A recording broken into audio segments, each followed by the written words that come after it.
Right, let's crack on with this. We've got Commander Sheperd versus Solid Snake on a bumper week of superhero bar fight. We've just done Deadpool and Iron Man, so if you didn't catch that, make sure you go and catch it.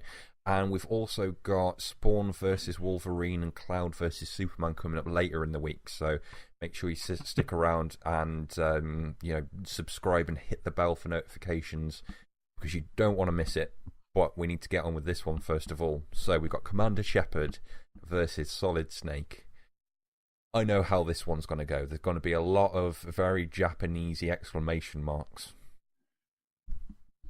That's all I'm going to say.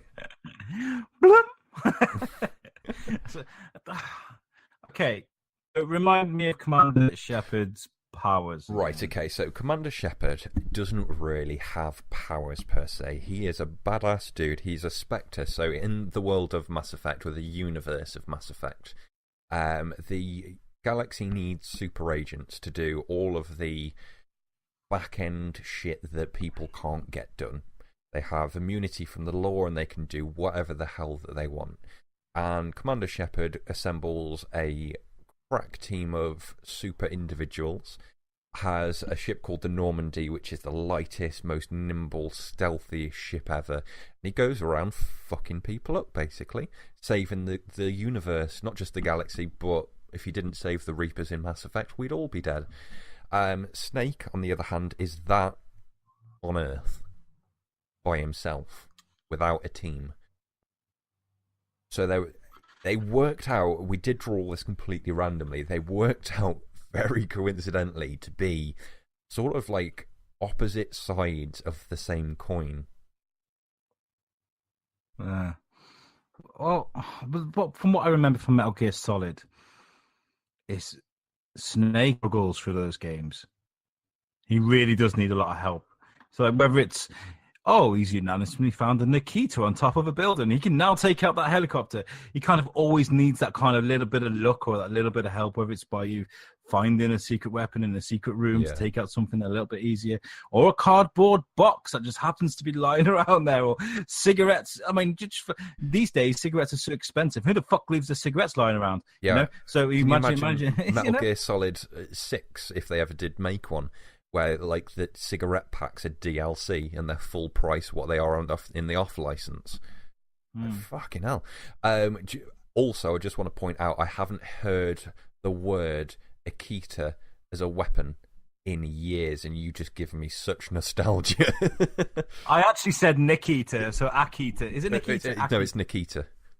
Oh right, yeah. Such a great the guided missile, wasn't it? Yeah, that was so good. So, I think we're going to have some sort of crazy fucked up Kojima mission where Snake is trying to save the world from this badass organization who somehow have supernatural abilities, yet the fact that they still use 6-shooters, we're looking at you, Revolver.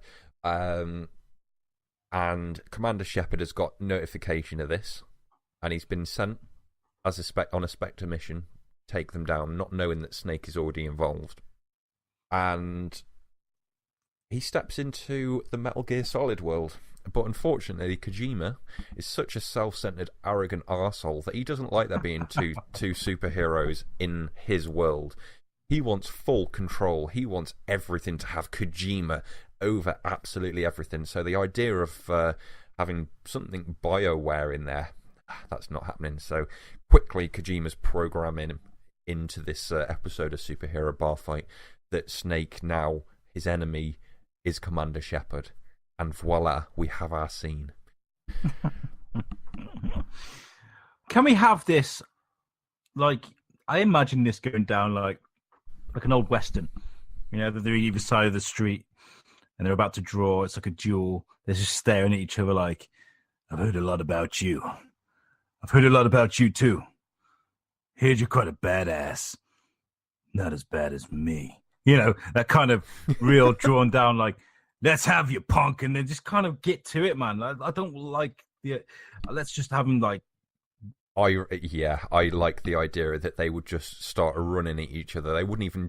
They'd probably draw a few weapons and like bounce off the armor a little bit, but they just run at each other and just straight into a fist fight. Something a little bit Matrixy, but not quite Matrixy, if you know what I mean. Just very choreographed.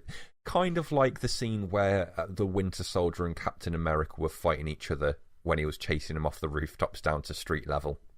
Yeah, I like that. Yeah, and you could have like Snake grabbing Shepard from behind and doing that when he tries to put him to sleep hold, and Shepard knocking him out. And then he could have like, so Shepard then puts him on his ass, like, get the fuck off me, uses some defense skills, and then Snake runs away, and he's around the corner, and they have Shepard run around the corner. He's like, there's no, but there's this old cardboard box. He just walks past it.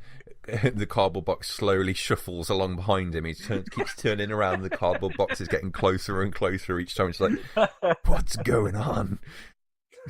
He turns around, walks a bit further, still searching, turns around again, and the cardboard box is right there. And all of a sudden, it goes from Snake's point of view, just black, but with just 2 holes, just from the inside of the cardboard box. And it's just like, Snake, is that you under there? And he just sees this blink! Exclamation mark go up above Commander Shepard's head.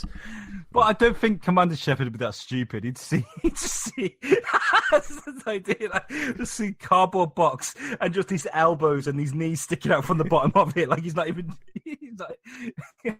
there's a guy underneath there. It's got to be Snake, and he just takes him out. Bam. So at some point, we're going to have to acknowledge the fact that Snake has traditional projectile weapons, and Commander Shepard has sort of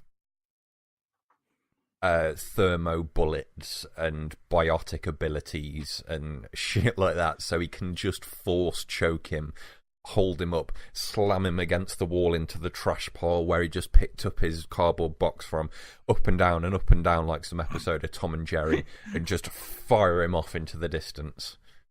And then you hear blah blah blah blah, Snake, no.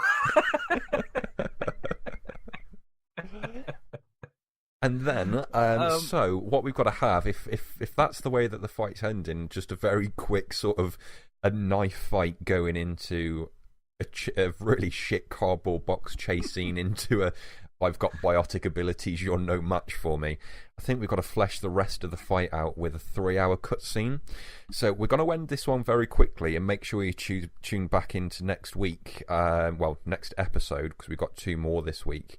But I think Commander Shepard's going to have to take it. But coming up, we've got a 3-hour cutscene showing Snake in a really pretentious sort of scene where nothing really happens. So I hope you enjoy it, courtesy of Kojima. And peace out. No, let's just have Commander Shepard just stamping on Snake's face. I think so. Fuck you, Konami! Fuck you, Konami! Fuck you, Konami! Fuck you, Konami! For 3 hours. Is that the cutscene? That's it. And then he just teabags him. Not like a normal teabag where you just bounce up and down. He takes his trousers down and he dangles his bollocks over Snake's nose. There you go. This is for Metal Gear Survive, bitch. Commander Shepard going through to the next round. I couldn't give it any other way, I'm afraid. I mean, it's as nostalgic as Solid Snake is. He just doesn't have what Commander Shepard does. So, yeah. Unanimous. Absolutely. Tune in next... Well, I keep going to say next week. It's not even going to be that. Tune in tomorrow for Spawn versus Wolverine. And catch you later. Peace out, y'all.